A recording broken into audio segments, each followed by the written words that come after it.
ಶ್ರೀ ಪರಮಾತ್ಮನೇ ನಮಃ.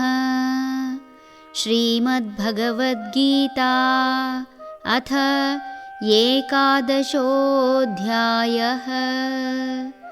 ವಿಶ್ವರೂಪದರ್ಶನಯೋಗಃ. ಅರ್ಜುನ ಉವಾಚ ದೃಷ್ಟ್ವೇದಂ ಮಾನುಷಂ ರೂಪಂ ತವ ಸೌಮ್ಯಂ ಜನಾರ್ದನ ಇದಾನೀಮಸ್ಮಿ ಸಂವೃತ್ತಃ ಸಚೇತಃ ಪ್ರಕೃತಿಂ ಗತಃ. ಅರ್ಜುನನು ಹೇಳಿದನು, ಹೇ ಜನಾರ್ದನ, ನಿನ್ನ ಈ ಸೌಮ್ಯವಾದ ಮಾನುಷ ರೂಪವನ್ನು ನೋಡಿ ಶಾಂತನಾದೆ. ಚಿತ್ತವು ಸ್ಥಿರವಾಯಿತು. ವಿಶ್ವರೂಪ ದರ್ಶನ ಆರಂಭ ಬಹಳ ವಿಶೇಷತೆಯಿಂದ ಕೂಡಿ ಮುಂದೆ ಬದಲಾದ ಭಗವಂತನ ರೂಪ ಅರ್ಜುನನ ಚಿತ್ತ ಕೆಣಕಿತ್ತು. ಅರ್ಜುನ ಇದುವರೆಗೂ ಭಗವಂತನ ಧ್ಯಾನದಲ್ಲಿ ಮುಳುಗಿದ್ದ.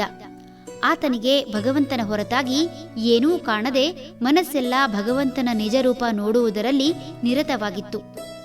ಒಬ್ಬ ವ್ಯಕ್ತಿಯ ಒಳಗೆ ಇರುವ ಈ ಬ್ರಹ್ಮಾಂಡದ ಪರಿಚಯ ಮಾಡಿಕೊಂಡಿದ್ದ.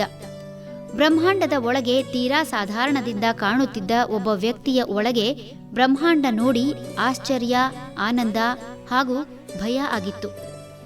ಹಂತ ಹಂತವಾಗಿ ಬ್ರಹ್ಮಾಂಡದ ಪ್ರತಿ ವಿಷಯವನ್ನು ಅರಿತು ಸಂತೋಷಗೊಂಡ ಅರ್ಜುನ ಅರಿವಿಲ್ಲದೆಯೇ ಭಕ್ತಿಯಿಂದ ಕೈ ಮುಗಿದು ನಿಂತಿದ್ದ. ಎಲ್ಲಕ್ಕೂ ಮುಕ್ತಿ ಕರುಣಿಸಲು ಭಯಂಕರ ಕಾಲನಾಗಿ ನಿಂತಿರುವ ಭಗವಂತನನ್ನು ಕಂಡು ಭಯಗೊಂಡು ಮಗುವಿನಂತೆ ಮುಗ್ಧತೆಯಿಂದ ತಾನು ಈ ಹಿಂದೆ ಕಂಡ ಭಗವಂತನ ರೂಪವನ್ನೇ ತೋರಿಸಬೇಕೆಂದು ಪರಿಪರಿಯಾಗಿ ಬೇಡಿದ್ದ.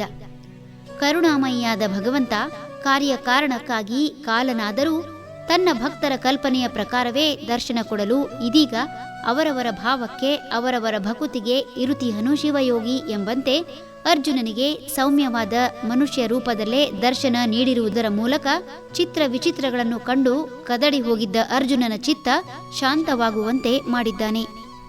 ಹರಿ ಓಂ ತತ್ಸತ್.